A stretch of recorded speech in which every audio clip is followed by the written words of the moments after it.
미국 중간 선거의 윤곽이 거의 드러나고 있습니다. 다수의 미국 언론들이 예측한 대로 공화당은 상원을, 민주당은 하원을 장악할 것으로 보입니다. 우리 경제에는 어떤 영향이 있을까요? 취재 기자가 자세히 짚어보겠습니다. 안지혜 기자 나와 있습니다. 안 기자, 지금 개표가 좀 거의 마무리되는 상황인데 오늘 우리 금융시장 분위기는 어땠습니까?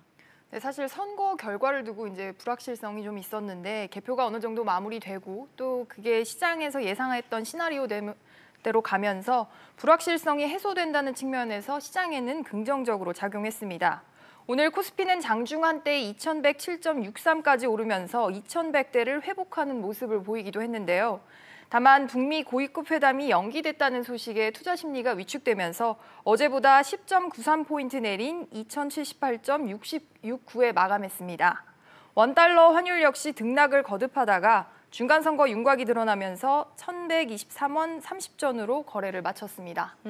선거 결과에 상관없이 미중 무역 전쟁은 좀 지속될 거다라는 전망이 많이 나오고 있는데 우리 기업들한테 어떤 영향이 있을까요? 네, 현재는 상원과 하원 모두 공화당이 이제 다수당을 차지하고 있는데요. 이번에 민주당이 하원을 탈원해도 미중 무역 전쟁이 완화되기는 힘들 것으로 보입니다. 우선 민주당은 전통적으로 보호무역주의적인 성향을 보여온 데다 대통령이 의회 동의 없이 행정명령만으로도 관세를 부과할 수 있기 때문입니다. 미국 무역 분쟁으로 피해가 커지고 있는 국내 기업들에게는 달갑지 않은 소식일 수밖에 없습니다. 관련해서 전문가 얘기 한번 들어보시겠습니다. 네. 통상 부분에 있어서는 미국의 민주당이나 공화당 모두 현재 대외 통상 압력을 강화하는 입장을 취하고 있어서 중국과의 무역 갈등을 비롯한 전체적인 현재의 기조가 이어질 가능성은 있다고 생각됩니다. 다만 트럼프가 차기 대선을 위해서는 이제 반대편 온건파도 껴안아야 하는 만큼 미국이 대중 압박 속도를 다소 조절할 거란 전망도 나옵니다. 남북 경협에도 상당한 영향을 줄 것 같은데 어떻습니까?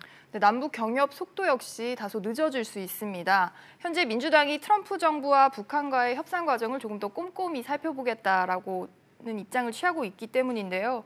최근 미국 대사관이 직접 나서서 우리 기업들에게 대북 사업 진행에 대한 경고를 보냈다는 얘기가 나온 이후 기업 총수들의 경협 속도 조절 발언도 연달아 나오고 있습니다.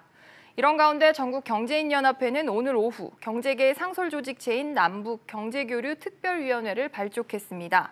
정몽규 위원장의 개회사 발언 한번 들어보시겠습니다. 네.